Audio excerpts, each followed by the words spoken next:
way. And yes, this talk is called "Inventing the Future is Hard." Um, and Marcus, we've probably been doing stuff like this together for a year and a half. Something like that, yeah. It's been like the worst year of our lives, right? It's It's true. always a pleasure to host webinars But and it's courses true. with you. Yeah. Okay, and so this talk, there's really three chapters to it. First, I'm going to talk about Mars, of all things, and then I'm going to apply some of these concepts to Netflix, and I'm assuming that most of you are members. And then I'm going to apply these ideas to your rocket ship, whatever company that you're working at today.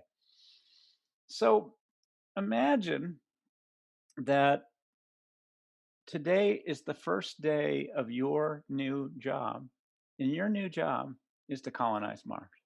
So this is a purposely big, aggressive role, challenging, full of ambiguity, all of those things. Marcus, would you be excited to have this new job? Yes, very excited. I just like to see you have to unhit the mute button.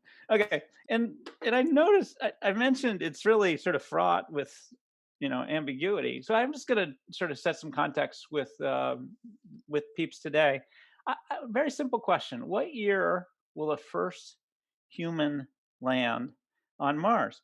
And if you haven't used Slido with me yet, I just opened up my camera app. A link magically popped up, and you can give me the answer here. And then I do something called Slido shaming, so I can see how many people responded. I can see how many people are here, and so I'll just nicely nudge you all. I'm going to be doing a bunch of these interactive polls today. It's just a lot more fun if you use Slido with me. And then Marcus, you can drop into chat that one link. I think it's the bottom link on that magic page. What do you see, Marcus? So 2030, optimistic bunch. It is an optimistic bunch. Interesting, yeah. But you can also see that there's a diversity of thought, and this is the real challenge of a leader in inventing the future. How do you literally get people on the same page? How do you provide context? How do you help them to think about this very long-term journey in this case? And I'm not just at all surprised by the diversity of thinking. Elon Musk, he's actually said wild things like the first time is around 2026. Okay, and we know he's aggressive, but it's made some interesting things happen. So the next question I'm going to pose to you in your new job of colonizing Mars, actually helping people to live on Mars and buildings and apartment buildings and whatever else. What's your greatest challenge going to be? And you can think about if you had to prioritize one of these problems, the problem that you're going to solve, which would it be?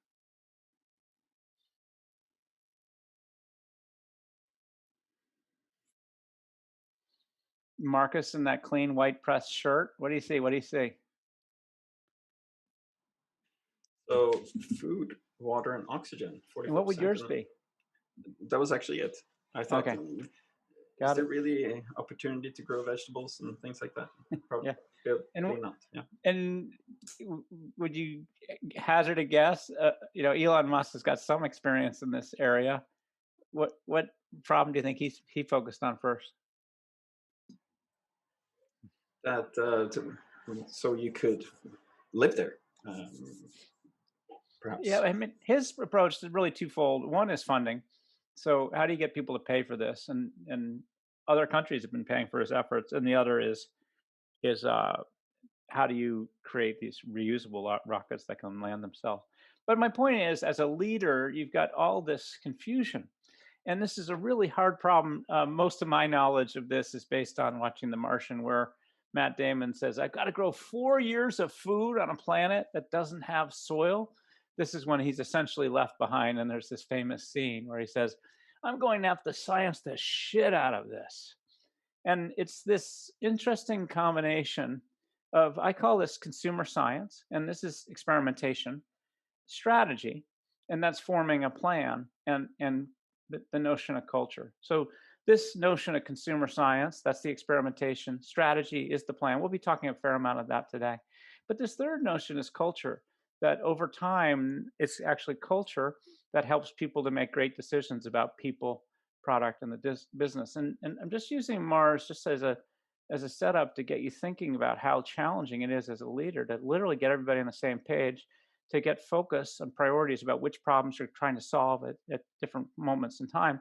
And then the best you can do is have a plan.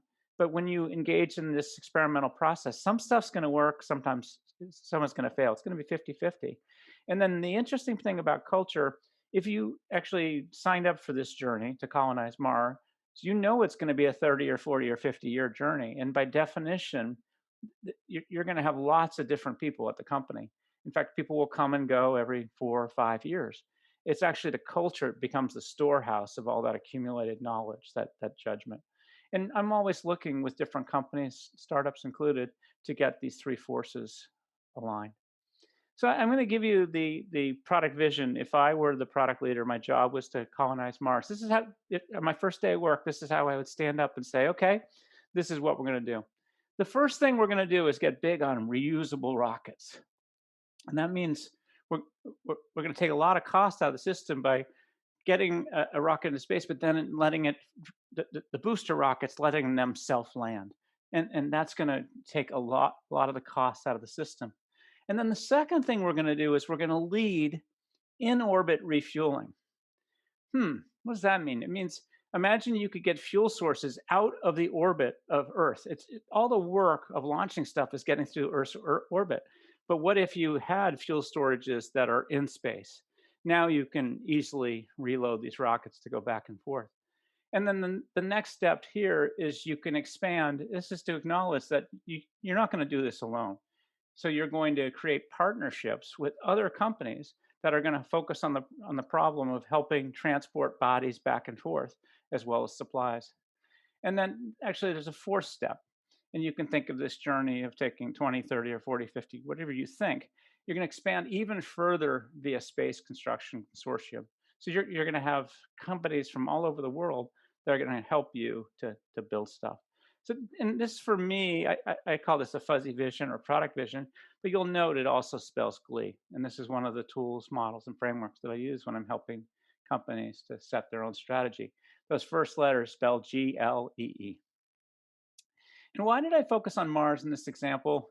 It's because in this case, in the case of all of us when we engage in startups, if you're going to invent the future, you need this fuzzy vision. It's not going to be exactly right, sort of a fuzzy view, but you need some sort of plan to orient people and get them all pointing in the same direction.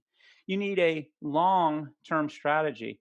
Each of those steps that I just described could have been 5 or 10 years in this product vision I have for colonizing Mars. It requires constant experimentation. And that's just part of the job. In fact, about half the time I'm going to get stuff right, half the time it will be wrong. And the last thing you need is this culture of iconoclast. And if you want to understand my meaning of iconoclast, my daughters are now 23 and 25, but when they were 13 and 15, they were absolutely pain in the butt. You know, they were questioning and challenging me on everything. And it's that culture of iconoclast where people are, always asking why and challenging everybody's best thinking. This is what it takes to create a highly innovative company. Marcus lightly introduced me at the beginning. You can read it from the bottom. I was at Electronic Arts, and then I did lots of kids software companies. And then I joined Netflix in 2005. And then I look for startups with a proof of concept that are ready to scale, and then I help scale them. So my last startup is called Chegg, which is a textbook rental and homework help company that went public in 2013. Both Chegg and Netflix and frankly me, we all did well this last year in online learning, essentially. Okay, so I want to talk about some of the stuff in the context of Netflix. In the chat, can you let me know if you are a yes or a no to being a member? Usually it's about 90%. It's okay if you're sharing somebody else's account. I just want to know if you're using Netflix, okay? And really, I'm just making sure the damn chat is working. Yeah.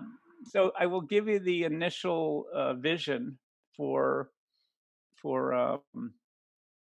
Netflix. This is Reid Hastings on the left. That's Mark Randolph, both co-founders. Okay, chat's working. Thank you. Lots of yeses. Uh, you can do all caps to show excitement.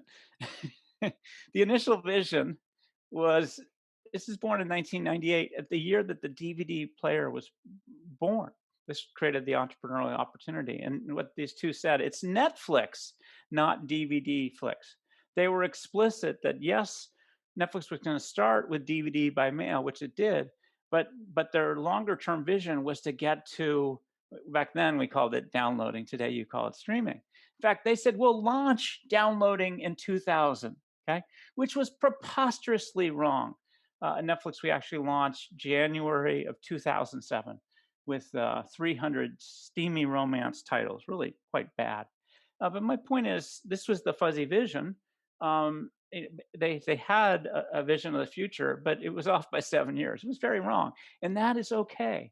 The key thing is to provide this vision so people can get a sense of what you're trying to do in the long term. So when I joined Netflix, the product vision that I articulated using this GLEe model was I said, "Hey, we're going to get big on DVDs." And in 2005, we had about 1 million members, and the idea was that we would find that early audience through these DVDs by mail. And then at some point, we were going to lead streaming, and by about 2009, 2010, you could use the word streaming with customers. Before then, they sort of thought you were saying streamlining. It sounded bad. And then once we're an all digital service, then we can expand worldwide. Because the DVD by mail and integration with local post offices was super hard. But in an all digital format, you could expand internationally. And then we did have a fuzzy vision of another step, which is, and this has happened since then, which is to extend further the originals. But surprise, we actually experimented in 2008, 2009, when we were still, a lot of DVDs, and exclusives and originals failed. That experiment failed, but by 2013 with House of Cards, it succeeded. So we didn't even exactly get the steps and the order right, but this worked out. And the key thing in this GLEe model is every successful company rides the growth wave until it crests and falls. The secret is to create the next growth wave before the first one collapses. This is from Jeff Kagan, who was a analyst for Yahoo. Think about Yahoo. It got big on search, and that was really it. And so this is one of the reasons I'm always conscious about what is that next wave, that next phase. And waves are really good if you can ride them. Netflix rode the DVD player wave. It rode the streaming era. It rode a wave of international. It rode a wave that's substantial of original content today. So it's cool. And the reason that I focus on this GLEe model is long-term thinking makes all things possible. And as humans, we tend to get pretty consumed with the day-to-day. We look at our shoes. We don't really think long-term. And this GLEe model forces people to think long-term. And so this is how it played out successfully for Netflix. Yes, it started in 97 with one DVD going back and forth in the mail. It actually started with Mark Randolph sending an audio CD to the other co-founder, Reid Hastings, just to show that you could send discs in the mails and they wouldn't get broken. And then, quite a bit later was the streaming launch. And then in 2015, Netflix was now in 190 countries, 40 different languages. And just recently, I guess a week or two, or last week, it won 7 Oscars. In fact, that was the most Oscars of any provider. The number 2 was Disney at 5. So just think about how preposterous it is that a DVD by mail company from Santa Cruz, California, has turned into be the machine, if you will, in creating great TV and movies. So it's amazing. And the journey is always messy and dirty. So there it is. This is a long and winding road. It's not straight. DVDs by mail. And then Netflix, at beginning, it was actually a la carte. You would spend about $5 for a DVD to show up 5 days later in the mail. It really sucked. But they bet the company on the notion of all you can eat subscription, which is work. I mean, most of you are paying whatever, $16, $18 a month for everything that you want to watch. we actually made a mistake. Despite the product vision where we're going to get big on DVD, go to streaming, and then international, we actually invested over a year in launching a DVD service into the UK, and in mail, and then within a week of launch, we canceled it because Amazon was threatening us in the United States. It was a year of wasted energy. We killed Red Envelope. That was the initial experiment in original content circa 2008. We did launch downloading January 2007, and streaming only, the first streaming only country was Canada in 2010. And then Max was this hypothesis of more entertaining experience. Max talked to you on the PlayStation. That was a huge failure. And then most of you, I'm guessing, have watched House of Cards. Outside of the States, most folks don't know about Quickster, but in 2011 or 2012, Netflix tried to separate its DVD business and call that Quickster and its streaming business. And just announcing that caused Netflix to lose 800,000 customers in one quarter. Just saying that they didn't actually execute this, but they went from a market cap of $40 billion to 10 billion. This was a huge and preposterous mistakes. And then they killed House of Cards circa 2018 because Kevin Spacey had been implicated in sexual harassment of a 16-year-old boy. And based on this, and based on thinking about what did Netflix stand for, its culture, its values, Cindy Holland made a decision in 20 minutes to kill the series, a $500 million investment. And that's really the virtue of culture. Cindy Holland was able to make a great decision quickly. In only 20 minutes, they announced it the next day. This is why I love culture, because it instead of having heavy-handed processes and rules, you have these individuals who really understand the culture and can make great decisions without talking to each other. And then it was cool that Netflix won.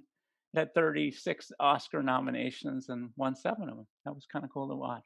So here's Netflix's multi-stage rocket, those 4 stages: get big on DVDs, lead streaming, expand worldwide, and expand even further into original content. And something I want you thinking about this morning or this afternoon, this evening, this beer time for you, is to what's next for Netflix? Because you always want to know what's next. All right, so I want to give you a little context, because what I'm going to be doing is I'm going to be dropping you into the hot seat, and I'm going to let you be the product leader at Netflix at various moments in time. So I've already given you this long-term product vision, and now I want to help you understand the plan, the product strategy, because I'm going to give you a bunch of decisions to make using Slido. So the job of a product leader is to delight customers in hard to copy, margin enhancing ways. Woo, Canada, Todd, I can see your chat. What city are you in? So this is the job. And the things that we discovered that do all 3 of these things, we set out to create a really simple and easy service, a highly personalized service. We understood in the DVD era how important, okay, yay, Ottawa, how important it was to get a DVD the next day in the mail. And with streaming, you hit the button and you're watching a movie instantly.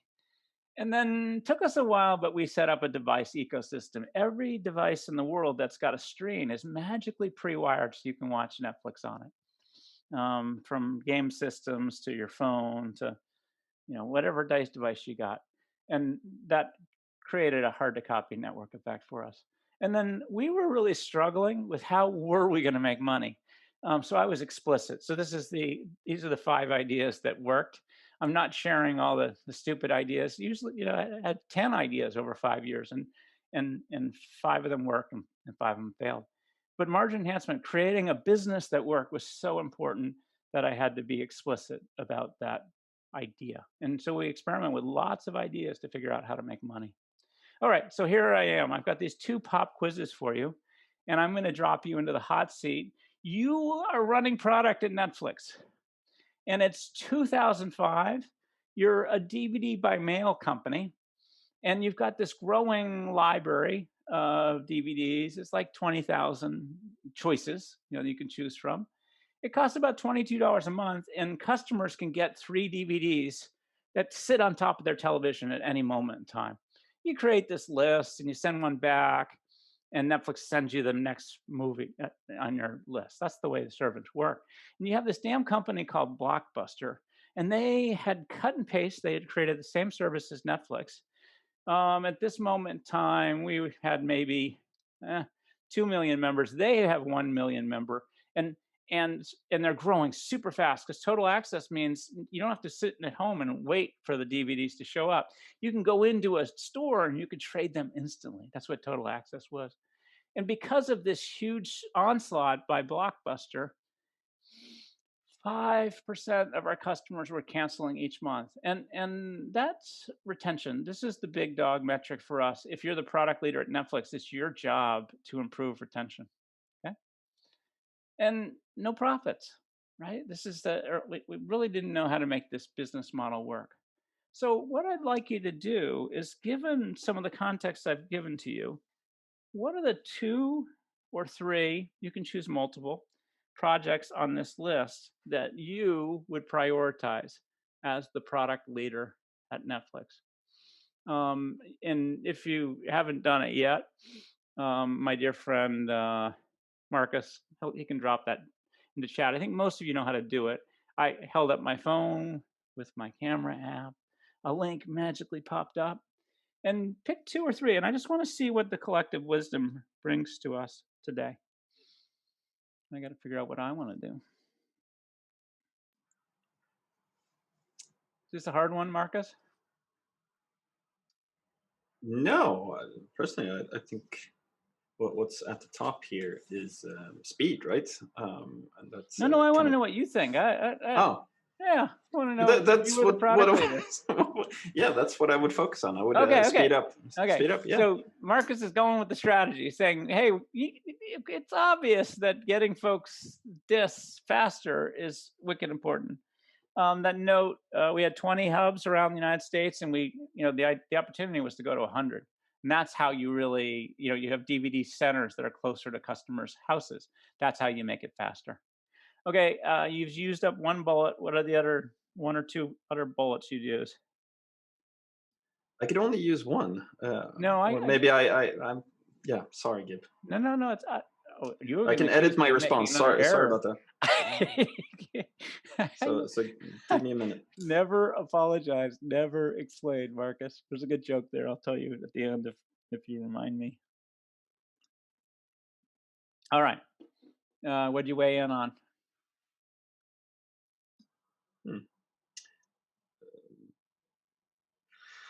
It's hard. It's hard. Okay, good. I don't know. Yeah. Well, let's find out. So a couple of things. Marcus, your instinct was correct that getting DVDs faster was super important. So for a year, we did very little to the website, and it was all about getting people DVDs faster in the mail, and that worked out great.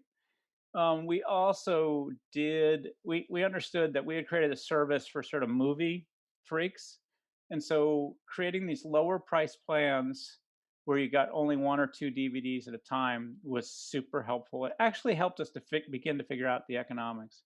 This is a surprise, folks, but we actually launched advertising and used DVD sales. We did that as well.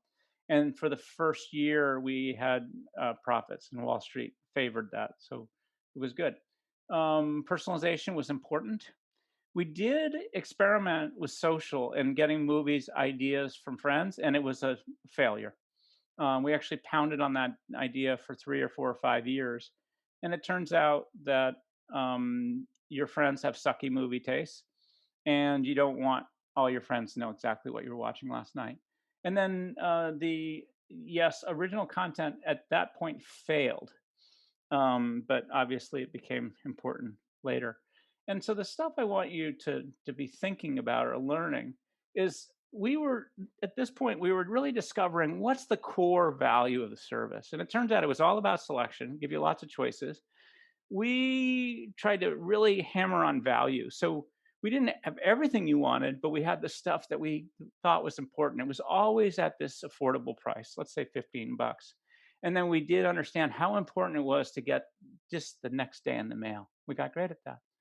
And then we made this long-term bet on personalization. It actually took us over 10 years to prove that personalization was good. but it was a high level strategy that we thought was really important because we thought it could delight customers and it created this hard to copy advantage. Netflix knows the member taste of 200 million people in the world today. And then on the margin enhancing, it turns out that they can essentially right size. They know that it's okay to spend 500 million on Stranger Things because 100 million people will watch it, and it's okay to spend a million or 5 million on Everest climbing documentaries because they know 1 million will watch that, and that right sizing helps them to create a business that works.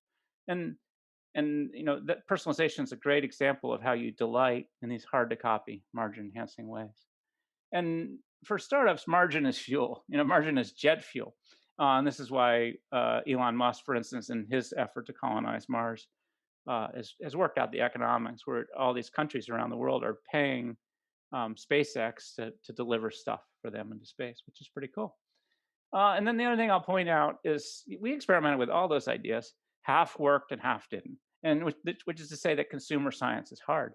Who'd have thunk that friends and social would fail when it works so well for Facebook and everything they do, where it works so well for Spotify, right? But it turns out in the context of movies, it failed. I mean, that would be a very hard thing to predict. And this is why you just have to experiment and learn. All right, I'm going to go forward in the future. Now it's 2007, and we just launched this animal called Watch Instantly in January. And our proxy metric, problem with retention, by the way, we got retention from 5% cancel every month in 2005. Today, only 2% cancel each month. That's the big dog metric at Netflix. But that's so hard to move. Imagine you're Brent Avery. Brent Avery worked for me. He launched Watch Instantly.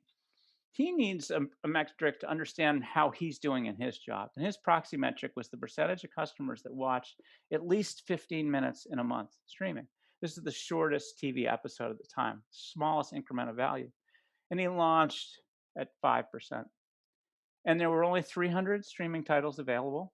And it's only on a PC laptop. This is what he launched. And the question is, if you were Brent Avery and it's your job to move your proxy metric up and to the right, the percentage of members who watch at least 15 minutes in a month, which 2 or 3 projects on this list would you prioritize?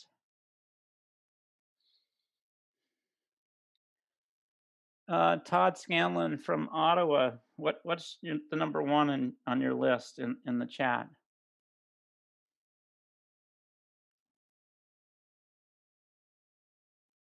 I know it's making it hard. You got to do chat and Slido. And Slido Shaman's doing okay. Just to make me laugh. Can you explain how to use Slido in Swedish, Marcus? Absolut. Du tar mobiltelefonen, har den framför datorn och tar upp kameraappen. Så går du till en länk, en hemsida där du kan svara på frågan. Sounds good. Thank you. Okay, Todd went with binge watching. Todd, I'm pretty sure that what Marcus just said is I'm an idiot. Gibbs an idiot. Okay. What do you think? What do you think, Marcus? Is the collective wisdom on target here? The personalization, number one, right? And but surprising, Netflix hardware to get to TV. Wow, that's an interesting one. Yeah. Okay, that's number 2, and then we got number 3, enable binge watching. Yes. Okay, and then only 4% say get on the damn Mac. Okay, all right. So I'll tell you what Brent learned. Okay, it turned out that getting from PC to Mac was wicked important at the time. This will surprise folks, but it wasn't important for Netflix to get to mobile devices till around 2012 or 2013. Okay, so at this time it was all about the PC and Mac. So that's where the collective wisdom was way off on the Mac. Because Brent flipped it. He invested a lot in getting the Mac and very little in mobile devices until 2012 or 2013. It's the content stupid. So he did sign a deal with Stars to get 1,000 more titles. That was impacting impactful. Yes, Netflix did enable binge watching. That is what I would call a happy accident. We were just struggling to find anything that would create value for our customers. We didn't test it. We just fricking did it. I mean, a little bit of desperation of a startup trying to figure out what works and what doesn't. And then, yeah, we were very committed as a company to the long term of personalization. So even though it wasn't clearly helpful in the short term, we kept making that long term bet. So here's what we learned. Oh, I kind of skipped over the biggest issue there, that whole hardware thing, which is Brent knew how important it was to get to the television, right? Of course, that's important. And the only way you could do this was through these hardware connected devices. And at the time, the big dogs for TV based devices were game systems. It was the Xbox, it was the Wii, it was the PlayStation. But none of those companies would play with us because by this time, we're maybe 4 or 5 million, and they just like, hey, you guys aren't big enough to create value. So nobody would play with us. And so what we did do is we spent a year, we developed our own magic box that could plug into the television. And 1 month before launch, we canceled it. And the insight was as follows: is if we built our own box, we would not be able to set up a platform, and that all of these people would bemoan us because we had an inside track. So if you're trying to become a platform company, you can't really play with your own devices, or that was our decision. So after a year, we threw 100 engineers out of the building, and this is actually the formation story for Roku. So this is how Roku started. It was the team that we threw out of the building, and about a year later, they finally launched their own device. And so that's one of the key lessons here. And if you're trying to become a streaming platform, which is what we became, we had to be patient, essentially. Eventually, the Wii and the PlayStation and the Xbox, they all signed up, and that got things going where every device in the world is magically pre-wired today. You guys got it, which is that this continued investment in personalization, even though it was unproven, it was proven maybe by 2012 to actually help retention. The binge watching. Oh, another thing, Netflix went from being a movie company, 80% movie and 20% TV, to the flip. At this point in time, it became 80% TV shows and 20% movies, and that's because the rights for episodic TV series were much more available than for movies. Now it's companies kind of 50-50. And the first success with original content happened with House of Cards, and that was a big deal. And as I said, binge watching is just a happy accident. So, I have a favorite quote from startups. This is Reid Hoffman, he was the chairman of LinkedIn, but he invested in like 300 startups as an angel. And he talks about an entrepreneur as someone who's willing to jump off a cliff and assemble an airplane on the way down. And that's sometimes just what you're doing. You've launched streaming, but you don't know all the answers, and you're trying to invent the future. In this case, happy accident of binge watching, while the plane's in flight. You can't know everything, as you initiate each of these waves of activity. All right, so I just want to tell you how the story played out with these waves. The international wave went exceedingly well for Netflix, and so they're available in all the red, but not China, Crimea, Syria, or North Korea. So that wave of internationalization played out immensely well, and I think you understand that original content worked out as well, from Stranger Things to Dark to Orange is the New Black to Money Heist. Really interesting new concepts. This is a documentary that's also in an episodic TV format. If you think about it, Netflix is experimenting with different kinds of content formats. Here's another experiment with David Letterman, and his famous guests.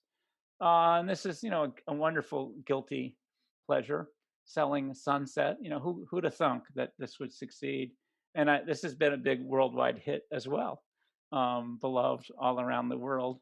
And my favorite of late is The Serpent, which is creepy, cringy, and based on real life. So if you haven't watched The Serpent, check it out. And then not everything wins or succeeds. This is Chelsea Handler. She did basically a late night talk show that was translated into 40 languages within an hour or two. If you think about it, this was kind of sort of an experiment in almost news. Okay. Whereas Netflix, doesn't do live TV, et cetera. But this was a bit of an experiment and it failed, right? So there's some interesting learning there. So the question I'm going to put to you, you're now the product leader. What is next? Right? So Netflix got big on DVDs. It led streaming. It went international. It went into original content. And your job is to always know what's next, to have that fuzzy vision. You don't have to be right, but give some direction to the whole organization about what that next wave is. Be more ambitious, then talk about that big vision and work relentlessly towards it, but always have a next step. This is Sam Altman, who has helped start thousands of startups, including Airbnb in his role as the chairman of Y Combinator. A big deal, but there you got to know what that next step is. So what's Netflix's next step? And that's what I'm putting out to you right now. That's the question. So if you were the product leader, what's the next big wave that Netflix will be engaged in? That's what I got to know.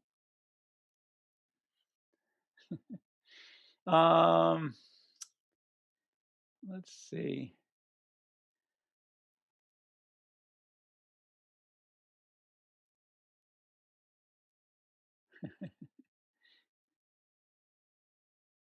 What do you think? What do you think, Marcus? Oh, you have to do the Slido shaming in Swedish. I love that. Ja, kom igen nu. Skriv i Slido vad du tror är svaret på den här frågan. Och du använder Slido genom att gå till slido.com och så använder du hashtaggen invent. You like my Swedish there? All right. But I just wanted to say I think it's really interesting, and I wrote this too, so I'm biased, but gaming, right? Because the storytelling and games are kind of coming together. Cool. Yeah, I mean, that's a hypothesis, right? I mean, so that's the other thing you can think about. Each of these steps is a high-level hypothesis. And having a hypothesis and having a fuzzy vision, having kind of a plan is much better than not having one. I mean, coming back to Mars, imagine if you had no fuzzy vision for how this is going to play out over time. There's no unifying principles, no way for people to get or understand what's important and what's not. And this is the role of both the product vision and product strategy, which is way cool. Okay, we got some good stuff. We see the interactive TV, games, gaming, streaming games, interactive content. Oh yeah, I see. Yeah, some new content types, streaming workouts. Virtual reality coming into play. Got a lot of storytelling, interviews, hologram experiences. So there's going to be lots of new technology. And Star those Trek. new technologies are often, yeah, they probably wear shirts like yours. I think I've got like a Hawaiian shirt on today for you. Okay. Way cool. Lots of interesting and good guesses. And that's what they are. These are hypotheses. And this is how a product vision sort of plays out. And you want to be aware of some of the trends, some of the changes, some of the possible tools and technology, some of the waves. And that's where this stuff comes from. So I'm going to throw out my hypothesis. My hypothesis is it's interactive stories. This is the unbreakable Kimmy Schmidt. I think it's got the potential to delight customers in hard to copy, margin enhancing ways. We won't know the answer to this. And so I'll show you some of the experiments Netflix is engaged in. We won't really know for 5 years, right? The way you measure delight is today, 1% of customers watch at least 1 hour of interactive story content in a month. And the question is, over the next 5 or 10 years, could that grow to 10 or 20%? That's the kind of metric you'd have to see in order to invest bigger and more each and every year. What makes this hard to copy? It turns out that all the tools that you need to create this content, you're essentially bringing all the storytellers onto the Netflix platform, because Netflix is providing the prototyping tools, the tools and technology to make this stuff happen. And that creates a very hard to copy advantage. Imagine if every creator in the world was creating on Netflix's platform. And over time, they choose to work less on Amazon's or Hulu's or whatever else. And how do you demonstrate margin? It's to improve retention. If Netflix could get from 2% canceling every month to only 1.9%, that's actually to cancel each month. That's a huge improvement in their business. That would take you from a lifetime value of about $300 up to 330, something crazy like that. But that's how you improve the business. And it really acknowledges that. And I love your answers because it, at the end of the day, Netflix is competing for screen time. So some people are choosing to use Fortnite or Instagram. Netflix talks about competing for these magic moments where you pull out your phone and, do you post on Instagram? Do you watch Reels? Or might you watch a Netflix documentary or The Serpent? So the experiments that are out there, Puss in Books. If you've got kids, you might notice some of these titles. There's Captain Underpants' Epic Choice-O-Rama. This is how the experimentation begins. The grown-ups, let me know if you watched Bandersnatch and put it in all caps if you liked it, and put it in all little letters if it's a whatever. I get a sense. Bandersnatch did win an Emmy, which was super exciting. And The Unbreakable Kimmy Schmidt is now out there as an interactive story. But I just want to share how I think about this. So we've talked about essentially 5 stages for Netflix: DVD, streaming, international, original. And my hypothesis is that there's this animal called international, interactive. And I just want to share with you what's really going on over time. So that top column that I've accumulated all of the core learnings, the core value that Netflix has learned to create over time. If we go back to my rocket ship analogy, think about the capsule that starts on Earth and goes all the way to Mars. That's accumulating value. You have these different stages that fall off, et cetera. They're just pushing you there. But the core value of Netflix is all about delighting customers in these hard to copy, margin enhancing ways. You can see all the accumulated value. It's growing over those first 5 stages. And then the next, I just showed at each of those stages some of the successes that drove the understanding and the growth of value up top. But notice equal part failure. And this is really the role of experimentation. So you can almost see the correspondence. The successful things in the DVD era contributed to that, to the next stage, if you will. There's an ongoing thread of personalization through everything here. This is the way I'm sort of used to thinking about the long term with companies. So the next thing I want you to think about is, imagine you're the product leader and you're deciding the extent of your technology and product and design and data science resources that are going to each of these stages over time. So in 2010, this is my intuition, the 20% of the effort was against DVDs, 30% against streaming, 40% against international, and only 10% against original. Netflix didn't know yet if original was going to succeed. So that's how you, as a product leader, would allocate resources. This is the intuition you would apply. So now think about 2020. So this is my guess. In 2020, Netflix would put only 5% of DVDs, very small DVD customer base in the US, 30% on streaming, 30% on international, 30% on originals, and only 5%. This is like a test in the water around interactive stories. So this is another way to think about this wave model, the GLEe model over time, and then to think about, how do you decide the right level of investment? And notice that this level of investment is through the whole company, from marketing to content to product to technology. Imagine how much alignment just a simple framework like this can give companies. when they think about what to invest in or what not. All right, I'm going to bring it home. I want you to think a little bit about your rocket ship, whatever company you're at today. And really, what I've been working to get you thinking about is how important the strategy or the plan is. And I gave you this GLEe model to help you craft a long term fuzzy vision, if you will. And I've tried to get you thinking about this multi stage plan, three or four or five stages over the course of 20 or 30 years, trying to get you thinking about how important it is to delight customers in these hard to copy, margin enhancing ways. Those are actually the foundation for product strategy. And whether you're tossing out a product strategy or this GLEe model, it begins with my hypothesis is. My hypothesis is that the next wave of investment for Netflix that might land in 5 or 10 years is interactive stories. That's how I would start that idea. Um, then, so I've got strategy, that's the plan. And now you have consumer science. Recognize that half of the ideas that you put out as product strategies are going to fail, half are going to win. And this is the role of consumer science and experimentation. And it's the data that gives you that accumulated learning. And so the concepts here, I think about customer obsession. I mean, I love your answers because most of the time you're just thinking, how do I create value for the customer? That's why it was so important to get DVDs the next day in the mail, for instance.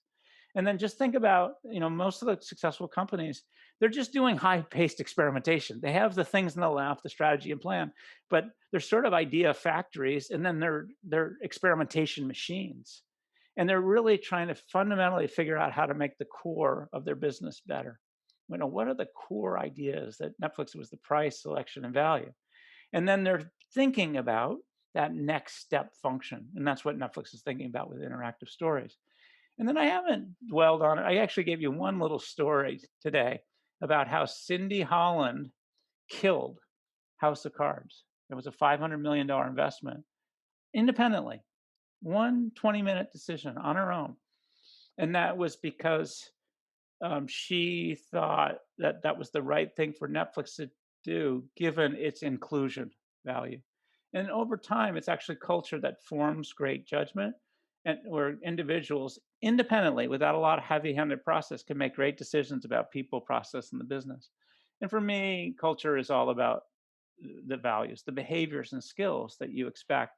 At Netflix, it's a lot of focus on curiosity, intellectual curiosity. What will make that experience better for a customer? And then courage, standing up with these crazy ideas, saying things like, no, I think we need to get to the Mac. Mobile devices won't be important for 3 or 4 years, in the era of streaming. That's a controversial idea, and it's right. And then notice that you need experts at different stages. So imagine what it would be to be a DVD operations person. Netflix doesn't need you anymore. Now the focus is original content. How do they greenlight 1,000 new TV shows and movies in the course of a year? How do they make investment of $20 billion in test content? It's a whole new set of knowledge, very different than it was back in the DVD era. And then the last is you need these iconoclasts. A good example of iconoclastic thinking. Netflix collected 10 billion ratings, star ratings. It asked you to rate a lot. And somebody new came along and said, hey, I don't think ratings are important. I actually don't think that making an assessment of movie quality is important. It doesn't really matter if it's a 4-star movie or a 5-star movie. All it really matters is whether a person enjoys it, even if it's a sucky movie. And the person was right. It turns out that people enjoy watching Paul Blart Mall Cop and Paul Blart Mall Cop 2. That's really enjoyable. That improves retention, even though it's a 3-star movie, right? And yeah, they say that Schindler's List is an excellent movie, but that doesn't actually help improve retention. Anyways, I'm just trying to give you an example of iconoclastic thinking and how it really helps to shape a company, which is way cool. Okay, so there's just one last thing required. This is Reid Hastings.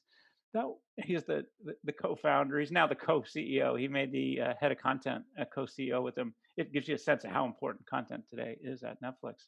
And that last thing is patience. And I work with lots of startups. It's always the same for me. This is the market cap, that green line. I mean, from today's perspective, the company was worth almost zero. You could see it go up a little in 2011 and then crash. That's when they made the mistake with Quickster and separated the business. But then you can see this accumulated knowledge that leads to accumulated value. And today's market cap is probably $225 billion. So my joke is it only takes 20 years to build a great company, right? Which is true. Like I've got the same graph for Chegg as well. So it requires patience. With that, I'll say thank you. I've got some time to answer questions. My favorite during COVID was the Queen's Gambit. There's obviously a strategic overlay to that, but lots of other stuff going on.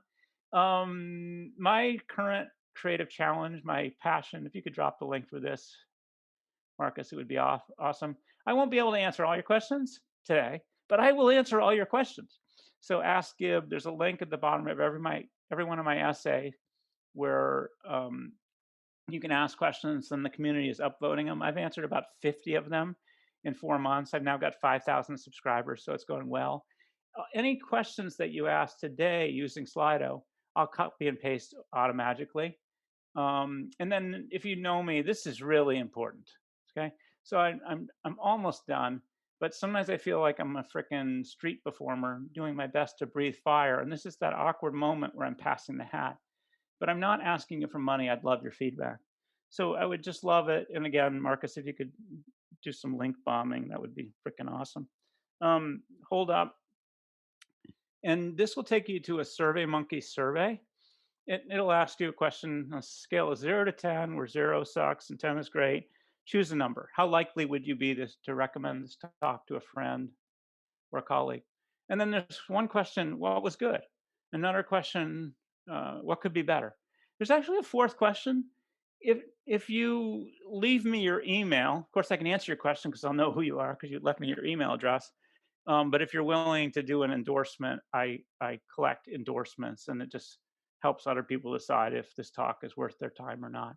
Anyways, that whole survey takes you about a minute or two, but it's incredibly helpful to me. So I've done 140 talks, workshops, and exec events in the last 12 months, all virtual. And this is how I learned to do what I do, which is awesome. Marcus, thanks a ton for hosting me today. This is the same QR code as before, but that special link for you includes all of these things. And Marcus and I were hosting a product strategy workshop on 10/12 and 10/13. There's a link. You can sign up for that. How many of these have we done together, Marcus? We've done. I've lost count. Maybe 3 or 4 webinars, and then we've run 2 courses, I think. Yeah, and then we've done private product strategy workshops with. True. So maybe 4. Yeah. Yeah, I'm big in Sweden. Gosh, big in Sweden. Yeah. Your biggest market. Anyways, thanks a ton. If you didn't get the memo, I'd love your feedback, and if you dare to leave me your email, I'll just ping you and give you a little Google Doc where you can write an endorsement, which is awesome. Okay, I'm ready to answer questions. By the way, I don't turn into a pumpkin. I love using all these American acronyms and nobody understands what I'm saying. But what I was trying to say is I'm going to answer Cinderella. questions. Yeah. Okay. Yeah, but pumpkins, is that from Cinderella? Yeah, maybe. Yeah, see, you understand this better than I. There you go. Can you read questions to me and I'll just answer them? Sounds good. Let me pull them up. Were you link bombing like crazy? Yeah, so if you were tuning me out, that GibsonBiddle.com crisp has all the links you'd ever want. Okay? That's a good sell. But we have Todd, perhaps Todd Scanlon from Ottawa. Why doesn't Netflix release its viewership metrics? How popular content is? It sort of does. It's not that hard to guess either. Okay, so short answer is that's providing competitive intelligence to other companies, of what people really love to watch and what they don't. The reason that they do announce it, they actually want all the storytellers to understand how many people are watching their stories. Because at the end of the day, that's what creators really want. They have a story, it needs to be told.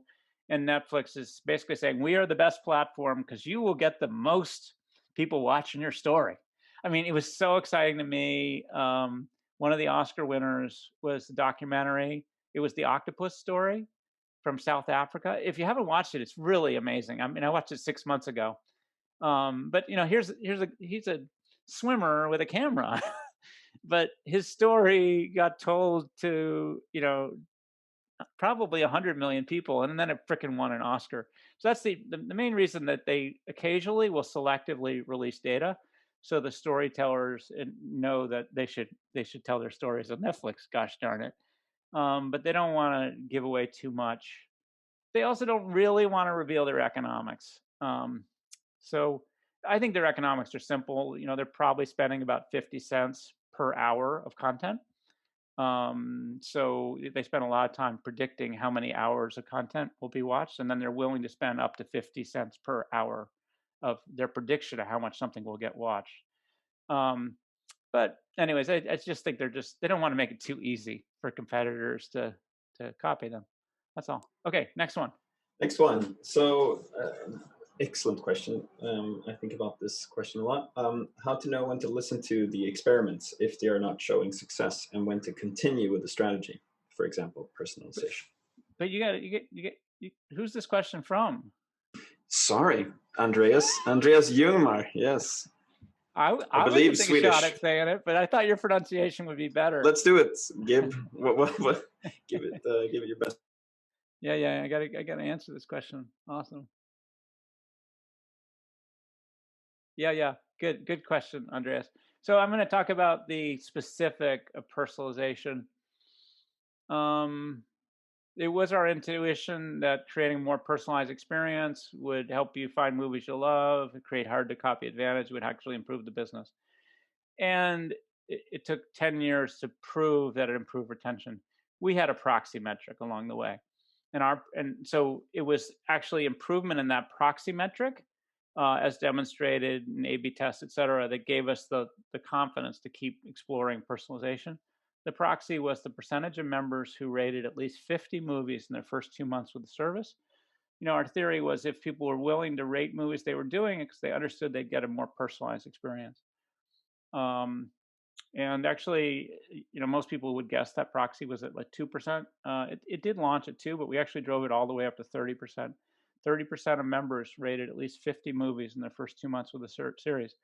That's not as important today, that particular proxy, because in streaming, Netflix has it knows what you're watching and what you're not, and it sees that you quit The Serpent after 5 minutes, which is a signal you didn't like it. They don't even need your rating today. Anyway, so short answer is this is the value of proxy metrics. Friends and social, we launched that at 2% of members connected with at least one friend. And after 4 or 5 years, we drove it all the way up to 5%, which is not good enough. And based on that, we canceled or we killed that hypothesis. So this is, short answer is the value of proxy metrics. Okay, what do you got? Next one from Anonymous. It feels like Netflix. By the way, you can ask questions in chat too. That's cool. Yeah, absolutely. So it feels like Netflix is struggling with having too much content, making it difficult for customers to decide on content. How can this type of problem be managed? Yeah, I mean, Anonymous is nicely saying it's not that easy for me to find great stuff on Netflix because there's so much stuff.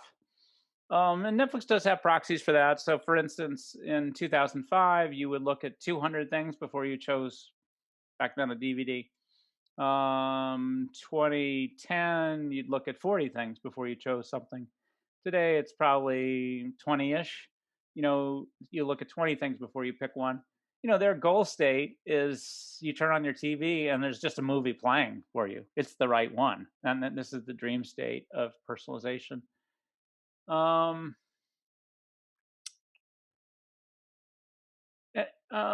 So I kind of feel your pain. That's a little hard to find stuff, and you don't cancel. So it's really not that big a problem. And I do know that every year or so it gets better. And this is what the personalization is all about. And it's a really, really, really, really hard problem to solve. So anyways, I think Netflix would worry more if they saw people canceling. Some people do cancel because there's those 2% that cancel every month. There's really two reasons. One, there's no money in their bank account, so they can't afford it. And then the second is it's kind of, I ran out of stuff to watch, but sometimes it's summer and maybe I shouldn't be binge watching. But and then if you notice that the price has been going up about $1 a year, it's really so they can afford more original content. That's what they're really doing right now. So, and probably there's fewer choices today than there were 10 years ago, because it's more expensive to get the original content. Okay, what do you got? What do you got? Todd's busy. I can see that. Todd from Ottawa. How does Todd. I know Todd. I remember Todd. Metrics, like what counts as a view or not? I don't know. Let's see. View or not. Well, I guess the question is, counts as a view. Can you, Todd? Can you tell me a little more about what you mean when you say, how do you decide if it's a view or not? Just trying to figure out the context.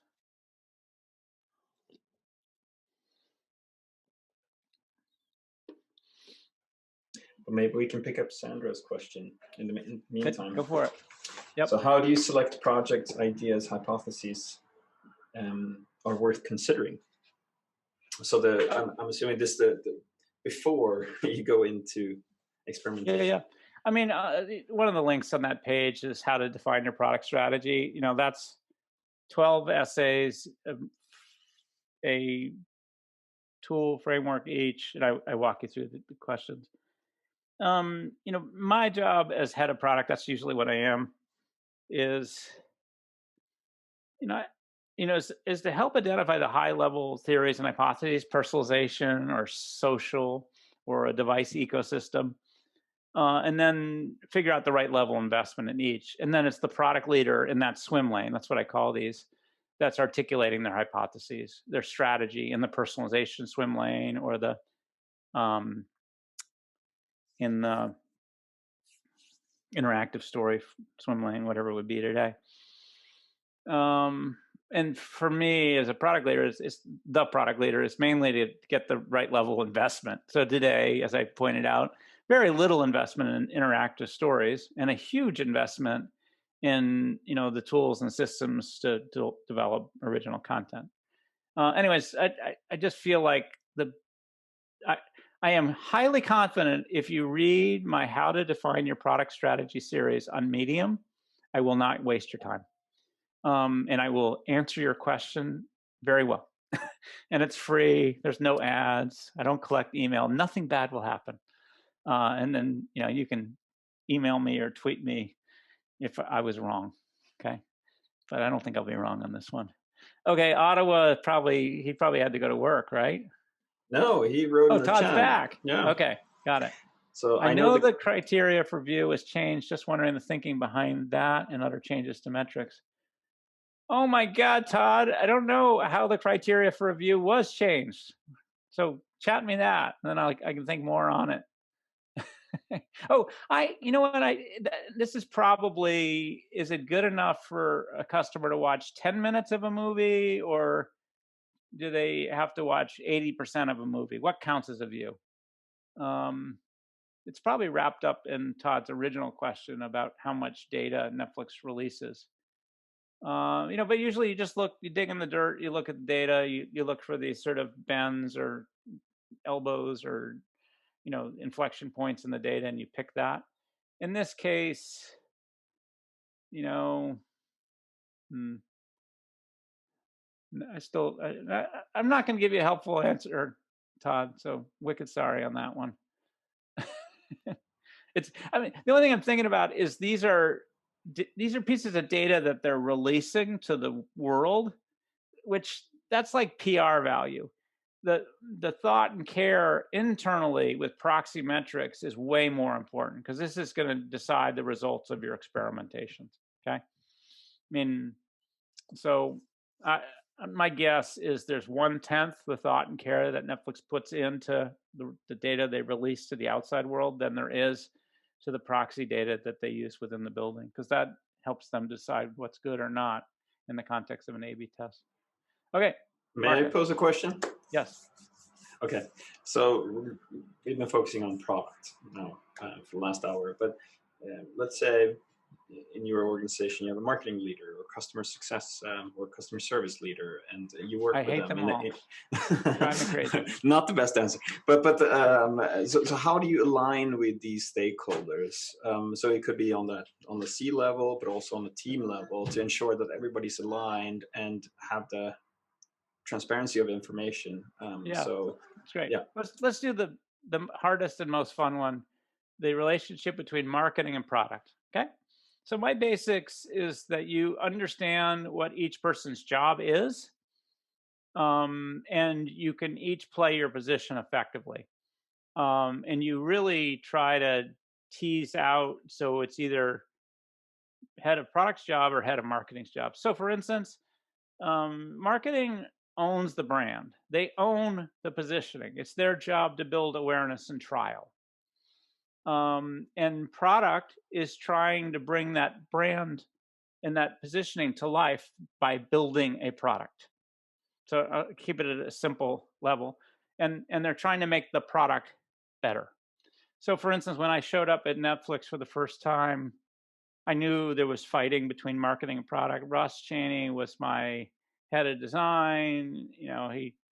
I'm there my first week, and he's like, Leslie was the head of marketing, won't let me use the color red I want to use. I'm like, and I said, why not? and he said, I don't know. She had happened to go on maternity, but and so I called her up, and she said, well, here's what's going on. Russ wants to use a gradient, and I know if I let him use a gradient, it'll go from red to pink, and I want to own the color red. So in this, I said, you know what, Leslie, you own the brand. And she was very explicit with me. The brand that we were trying to create was this idea: movie enjoyment made easy. So everything I did in building product was trying to bring that concept to life, make movie enjoyment made easy. And I think we succeeded. On the red one, I said, okay, you pick the red, and because that's a brand element, and Russ, that's just what we're going to do. So it was these kinds of conversations. Whose job is it? Whose decision is it? Another one is tricky is organization. Netflix, the marketing team cared a lot about the non-member site. They spent that year 2005 $200 million bringing people to a site to essentially sign up for a 1-month free trial. They cared a lot about that page. And so at the end of a year, I just experimented. I said, okay, I'm going to help you to build a product team within marketing because you guys care about that one page so much. And that actually worked for pretty well for a few years. And then I had to bring it back into product, mainly because it was getting so complicated. You were joining on your iPhone and on your Apple TV and on your Wii. So I'm just getting into organizational structures and just frankly the idea that you can experiment with organization. But the key thing is be able to define what each person's role is, who makes decisions about what, and don't play bunch ball. So bunch ball is everybody's engaged in the decision. So there's a concept. I've written about all this stuff in some of my Ask Gib essays, but the idea is tightly aligned, loosely coupled. So my first week of work, I went down to LA to content, and the head of content said, Gib, this expensive new release is on my homepage. And I said, hey, Ted, do you think you'll like that movie? I think it was the movie about Napa Valley, Sideways, Pinot Noir. But he said, yeah, it's a great movie. I think I love it. I said, well, I'm trying to get you to stay with the service, and sometimes I'll use these expensive movies because I think it'll improve your retention. This is the way the algorithm works. And then the second is just nicely remind them that you're the only one that's getting Sideways on their homepage. It's a highly personalized experience just for you. My point is, his expertise was picking the content, and my expertise was figuring out how to merchandise it. And so I didn't need to check in with him on how we merchandise movies. And he didn't have to check in on me It's like, hey, should we make a $500 million investment in House of Cards? So each person has their job, tightly aligned against the strategy and only loosely coupled. You don't have to get everybody engaged in these decisions because that slows decision making down, and that sucks. Okay, that's my best shot, Marcus. I'm a better writer than a talker. No, that was great. Good essays on that. It's really good. Yeah. Okay, should we do one last one and then let everybody have a beer time? Yeah. Or maybe we don't have one. That's okay. We don't have one, unfortunately. What? That was the last one from. That's perfect. Todd. Yeah, I should have gotten that cue from you when you asked the question yourself. That's great. Well, thanks a ton for being with us today. If you didn't do the feedback, that's incredibly helpful. And it would be great fun if you came out for the product strategy workshops in the fall. And everything you need to know or understand or read in the context of the stuff we've been talking about today is on that one page at gibsonbiddle.com /CRISP, CRISP. Marcus, thanks a ton for having me, and thanks everyone for coming out today. And bye, Todd from Ottawa. And who's my new friend in Switzerland I'm going to go skiing with? Is that Elise? I'm really looking forward to that. Elisa. Elisa, good. I'll see you next winter, Elisa. I haven't decided which mountain we'll go to. Engelberg is good. Okay, good. Okay, peace. See you, everyone.